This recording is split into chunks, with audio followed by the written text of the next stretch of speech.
Не знают ни страха, ни пощады. Они дико кричат и толпой лезут на пролом. Их косят множественно ядра, а им это не страшно. В своем вооружении они используют луки и стрелы, которые разят беспощадно наших канониров. У капитана Клемансо треуголка пробита стрелой монгола, а стрела прилетела из едва видимой точки в поле. Наши солдаты бегут с поля боя, едва услышав эти дикие множественные вопли. Это немыслимо, будто из пепла восстали орды Чингисхана. Их было достаточно в русской армии, и они представляли реальную опасность для французов. Их необычность, сплоченность, они помогли одержать России победу. Злые купидоны, северные амуры, как только не называли парижане летучее степное войско, обнаженные по пояс для большего устрашения на косматых степных лошадях и верблюдах. Люди в необычной одежде, с необычным вооружением, к тому же и, в общем-то, манера поведения давала о себе знать. Европа переживала своеобразный синдром Аттилы, то есть это какая-то, наверное, генетическая память о прошлом, страхе, который пережила Европа в период нашествия гуннов. Заманить противника, уничтожить, прибегнув при этом к тактике устрашения. Древнее, проверенное тысячелетиями военное искусство. Боевое наследие хозяев бескрайних степей Евразии, скифов.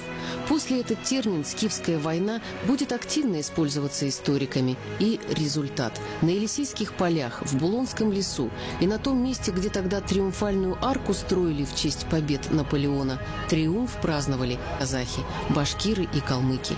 Многонациональная армия победы.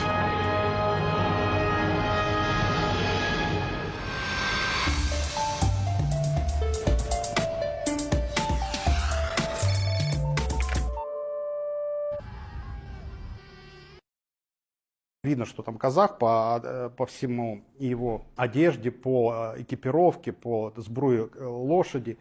Но он на фоне, видно, что это точно не Центральная Азия, не наши степи, а это какой-то европейский город. И я вижу, насколько она качественно сделана, вижу, что она старая. Мы сделали там дату исследования, что это середина 19 века. Я начал изучать вопрос, оказывается, там вот казахи, значит, участвовали, и башкиры в кампании против Наполеона.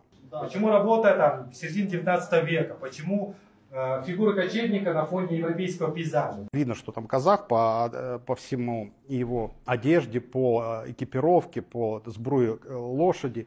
Но он на фоне, видно, что это точно не Центральная Азия, не наши степи, а это какой-то европейский город. И я вижу, насколько она качественно сделана, вижу, что она старая. Мы сделали там дату исследования, что это середина 19 века. Я начал изучать вопрос, оказывается, там вот казахи, значит, участвовали, и башкиры в кампании против Наполеона.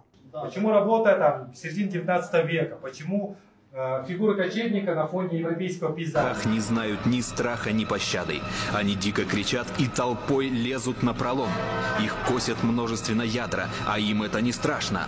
В своем вооружении они используют луки и стрелы, которые разят беспощадно наших канониров. У капитана Клемансо треуголка пробита стрелой монгола, а стрела прилетела из едва видимой точки в поле.